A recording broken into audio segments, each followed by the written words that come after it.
Hello, friends. Welcome back to the Take Two coverage of the Monsterverse. We're on to our second entry here. Our previous entry was about Godzilla 2014, directed by Gareth Edwards. This, however, we're going to cover Kong Skull Island, which is very odd choice for the next movie in the series because this is a prequel technically. It takes place in 1973. And when the Monsterverse started, it was in 2014. So if you're going into this series and you see Kong Skull Island as the next release, you might be taken aback a little bit. You're like, wait, why are we in the 70s now?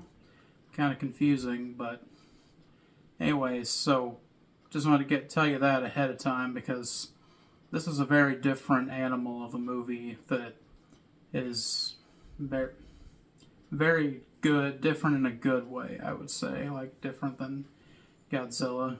Yeah, very different. Yeah. So, Grif, first of all, you did watch this one originally, didn't you? Yeah, but I only watched it once, so okay. My memory of it is going to be pretty vague. Okay. Yeah, this one I did also see it in theaters because I'm a huge King Kong fan. And then I figured out that they were doing Kong set in the Monsterverse with Godzilla. And I was super curious how they were going to pull that off. Because when you look at the original Godzilla and the original King Kong, Godzilla's like 100 foot tall and King Kong's like 25 maybe. Yeah. So you're like, how are these two going to be in the same universe? How are they going to interact? Well, Kong got a massive size upgrade in this series.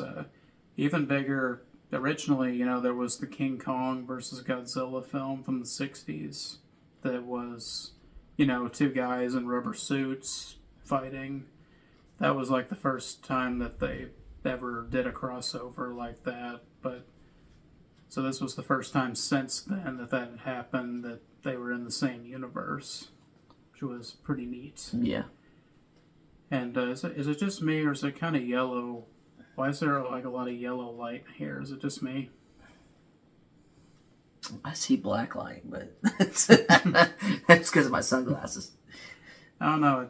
I'm not sure why everything looks yellow, but we'll just continue to go with it anyway. Looks yellow. Anyway, so this film is set during this is like 1973, so we're talking about the end of the Vietnam War era, where the Vietnam War still hasn't technically ended. I think it ended in 74, 75. I don't remember when. It was somewhere around then. But this is the tail end of it. And I just immediately, I really liked the choice that they did a history piece set in the Monsterverse. Yeah. Because adding a historical flavor to a genre movie like this, it makes it really fun. Like, whenever Peter Jackson did his King Kong, he did it as a full-on remake where it was set in the 30s, and then, and then they go to the Skull Island and everything happens, like kind of like the original. Man, wasn't that movie like 3 hours? That was the theatrical cut. The full cut is like 3.5. Whew. So I remember turning that one off because it was so long and I was tired. I was like, I'm just going to bed. Yeah. So, if you want to hear a tag commentary about 2005 King Kong by Peter Jackson, let us know in the comments, and we'll see if we can do that one together.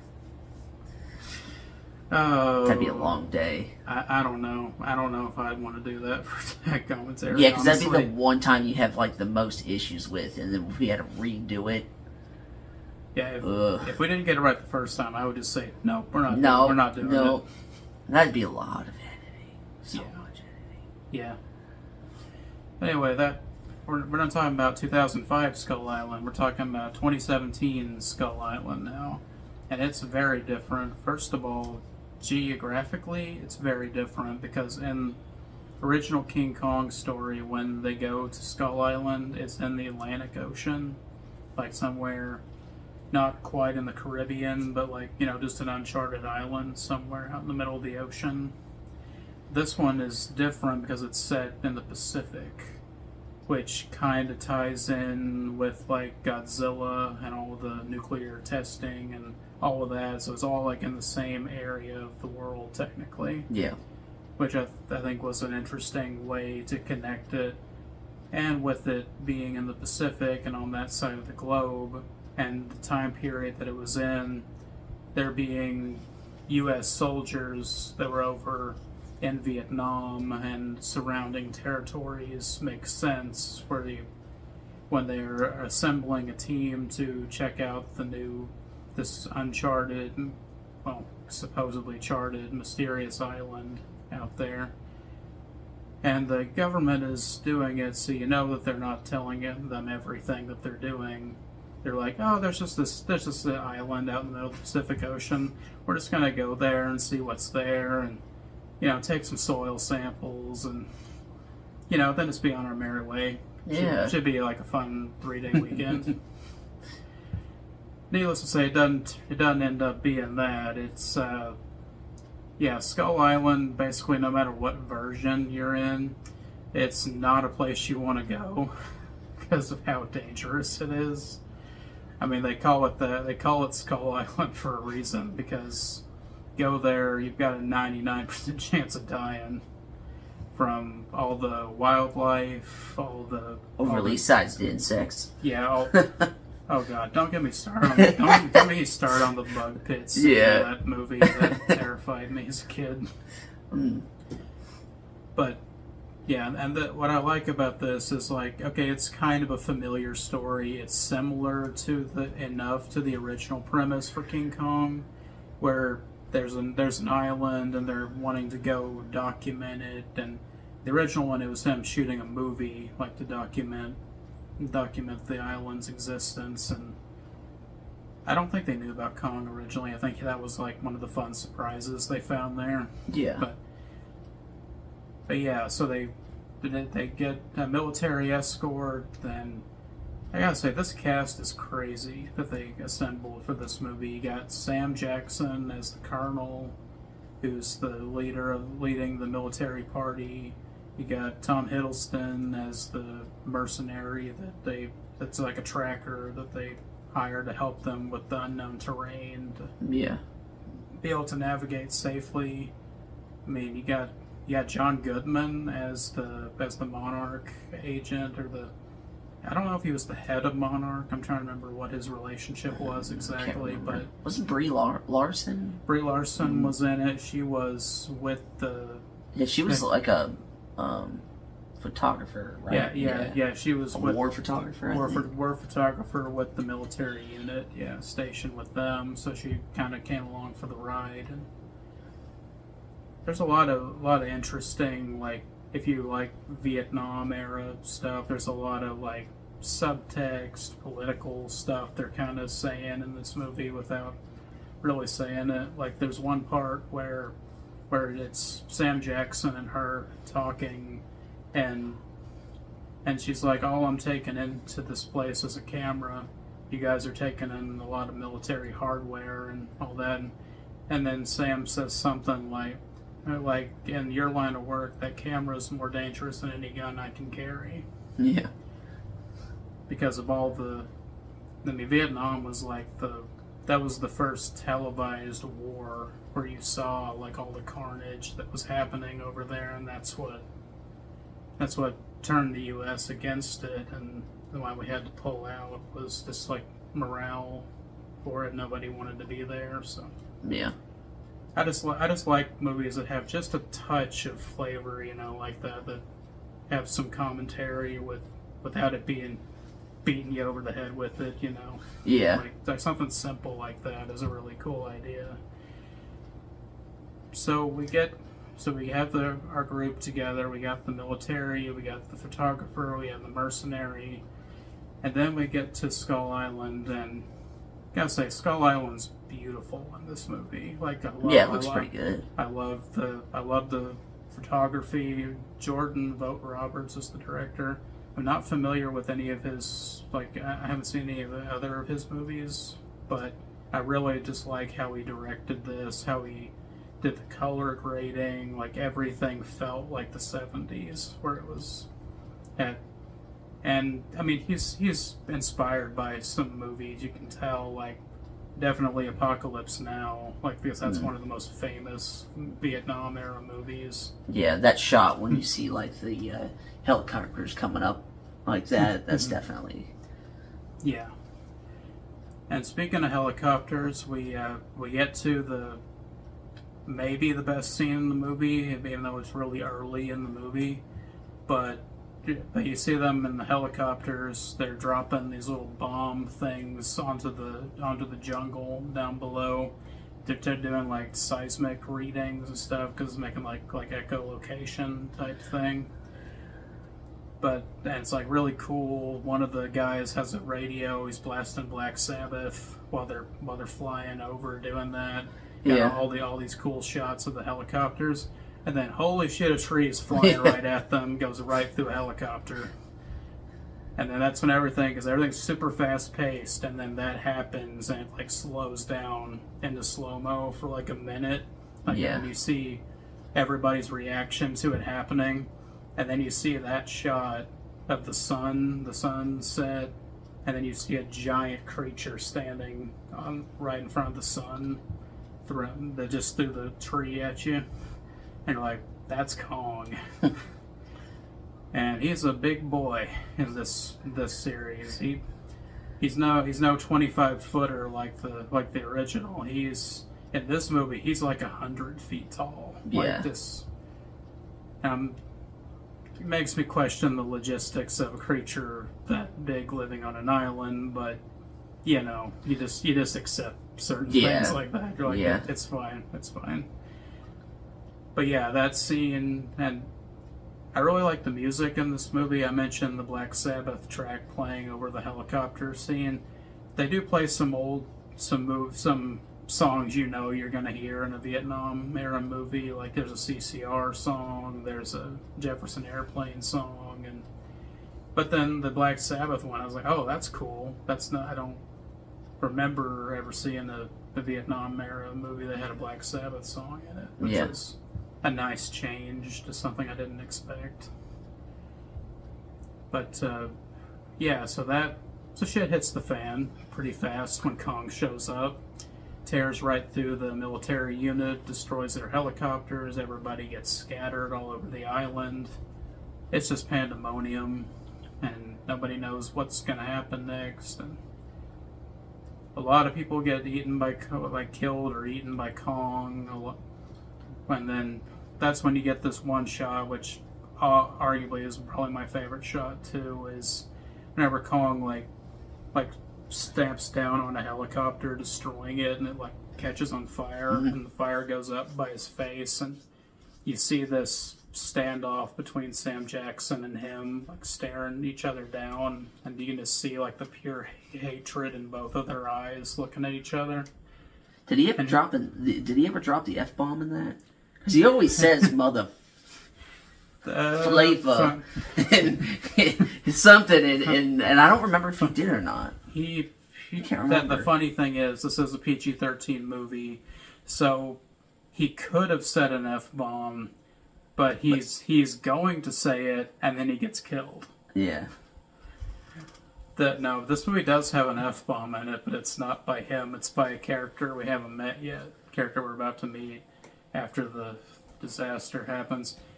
But something funny about Sam Jackson, he does say something in this movie that's from another movie he was in. Whenever they take off of the carrier on the helicopters and they're flying into the storm, he says, "Hold on to your butts." Yeah. So I'm like, yeah, nah, I see what you did there. I see what you did there. I like that. All that was missing was him being a chain smoker. Yeah, right. Just having the cigarette coming out of his mouth. But yeah, so shit hits the fan. Kong kills a bunch of people. Everybody's stranded. They're trying to come back together, figure out what to do.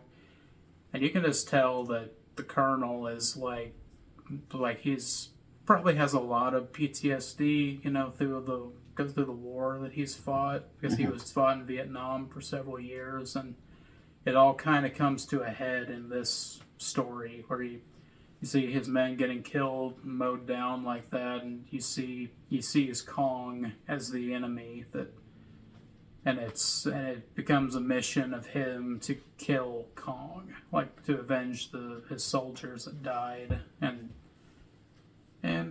maybe scapegoat his issues on the giant ape. Maybe you know, Yeah. instead of going to therapy, maybe he thinks killing an ape's going to solve his problems. You know, that's a normal thing. So this movie, I would describe it, you know, I did with Godzilla, the last one, I kind of described it as like 3 different things put together. This movie is like the original King Kong mixed with Apocalypse Now and mixed with Moby Dick. Because the story of Moby Dick is Captain Ahab, his life got ruined by the whale attacking him and destroying everything. And he becomes bent on revenge to kill the whale. It's basically Moby Dick, just with a soldier and an ape instead of a captain and a whale. Yeah. So all ideas that I really like, and they're just surprised at like how different they are, but they all kind of blend together pretty well. But then we get to arguably the best character in the movie, Captain Hank Marlowe, played by John C. Reilly, who was a pilot in World War II that crash lands on Skull Island when he was in a dogfight. And he crash lands there, and he has survived for nearly 30 years on Skull Island. Gone a little crazy, you know, like anybody would that survives that long in a place like that. You guys shouldn't be here. Yeah, but John C. Reilly is great and everything, like whether it's funny or kind of serious, and this one's kind of both. Yeah, when you see him like be serious, it's odd because it's hard for me to see past like Talladega Nights or Step Brothers, like just to see him. I mean, like even in, which I know this is not anything of what we're talking about, but we're just talking about his career and him being serious. But like in like What's Eating Gilbert Grape, he's in that. And I mean, I don't. He almost never cracks a joke. Like it's just, yeah. He's also in Gangs of New York. Oh yeah. He was he had a couple of jokes in that movie. Like he was like kind of a buddy guy. Yeah. Like he was corrupt, but anyway, he played the balance, the comedy and the seriousness in that role pretty well too. But yeah, John C. Reilly, I think this movie has a lot of characters too, but a lot of them get killed by the many creatures and encounters they have on Skull Island. So by the end of it, there's only a handful of them.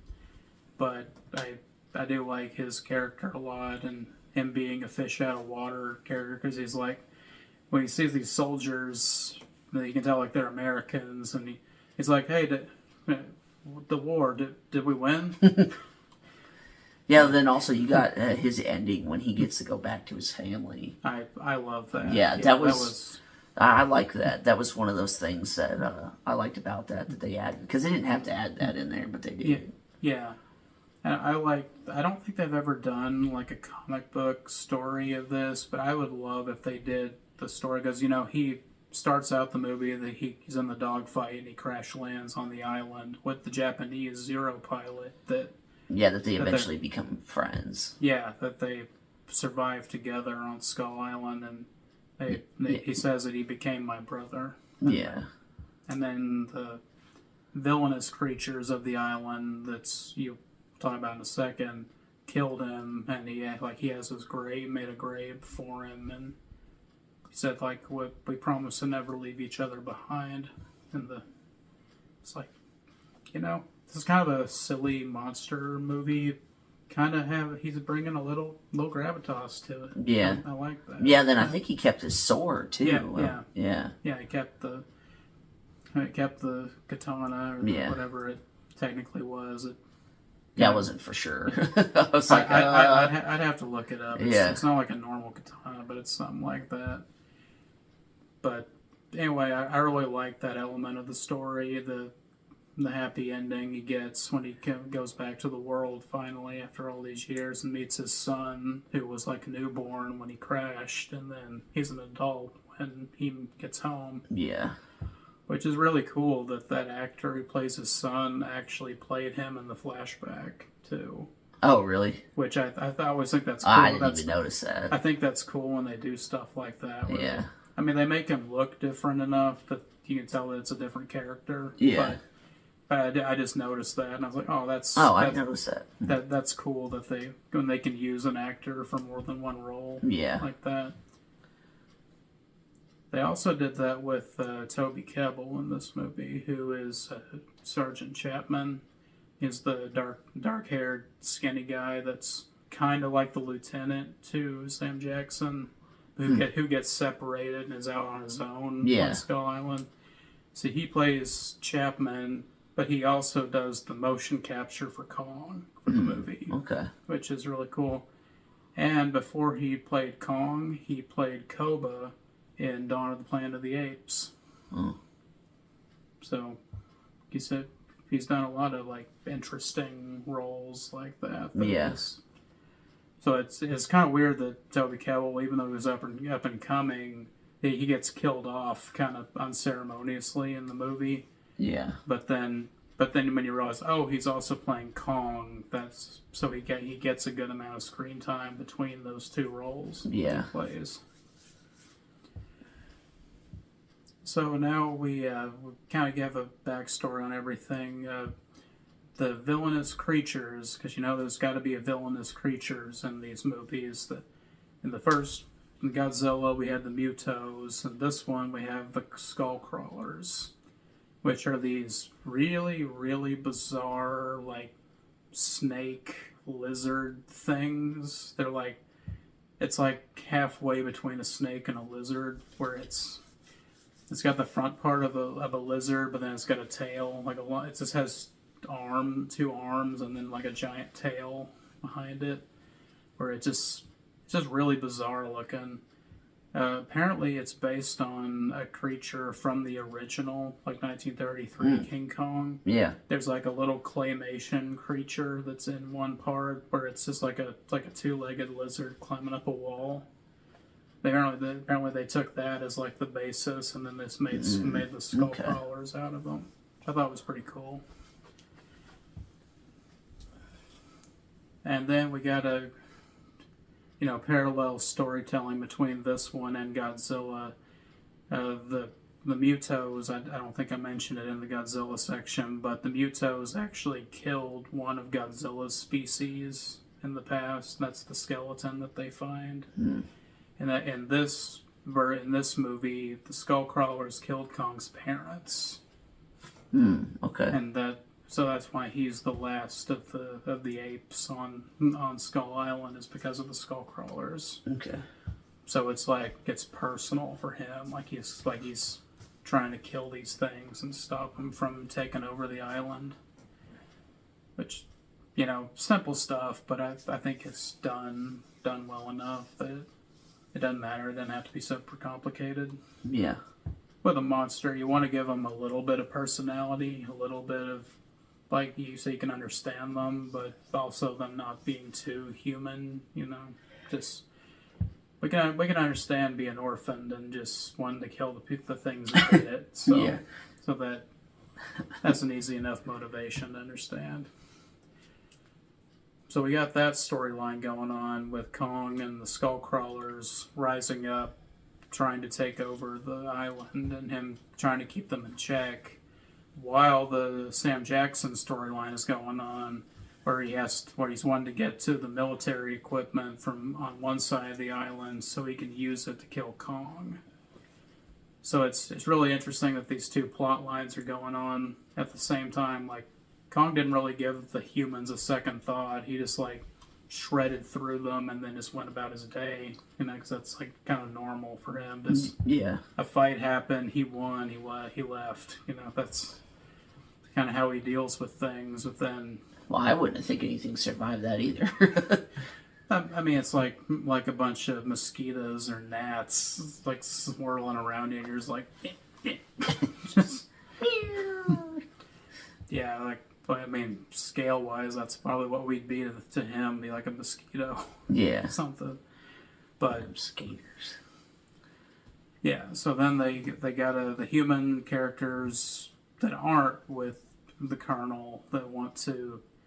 They just want to get off the island safely. Like they find Hank, Marlowe, and the Iwi tribe. I didn't mention them yet, which they're really interesting. An interesting take on the Skull Island natives. They're very, very different than the previous ones. Like I think Peter Jackson might have gone a little too far in the horror element with his because they're like cannibals and stuff. And I'm like, you can make them like vicious or whatever, but they're like doing like human sacrifice and stuff, and I'm like, maybe tone it down just a little bit, because you got all the giant monsters that are trying to eat people anyway. You don't need to make the human characters that crazy and dangerous too. Yeah.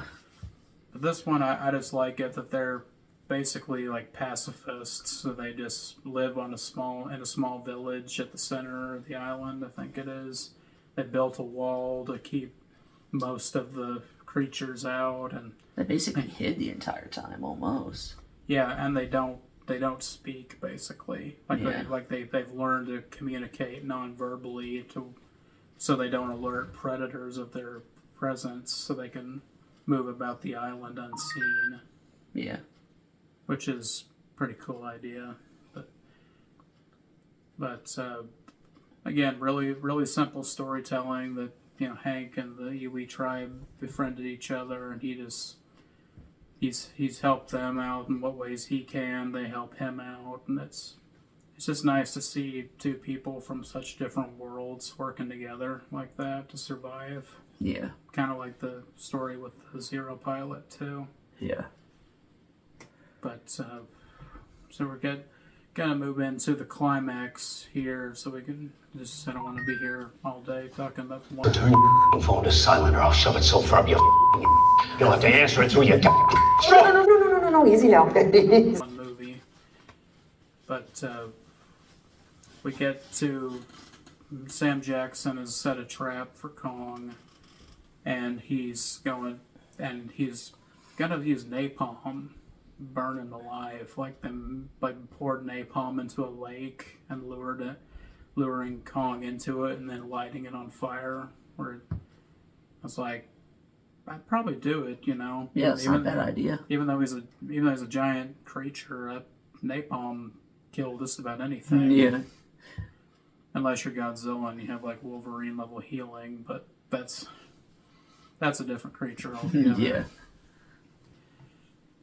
But I like the idea that Kong is seen as a protector and a guardian of the island by the Iwis, and they have like all these carvings and not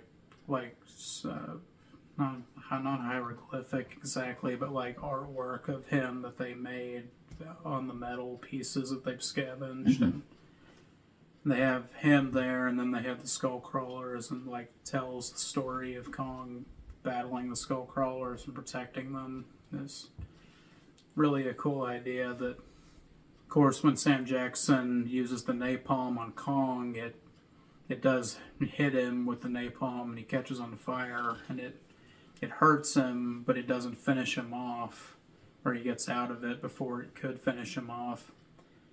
And then he's gonna deliver the final blow to Kong, and then the big skull crawler shows up. That they've been hinting that there's a big one that is like the boss out of all of them, comes out, and things like the size of Kong. It's huge, and then Sam Jackson, like, I think he has a moment where he's like, "Oh, I screwed up. This was a bad idea." But at that point, it's like he's too far gone, so he's gonna kill Kong anyway, just blow him up.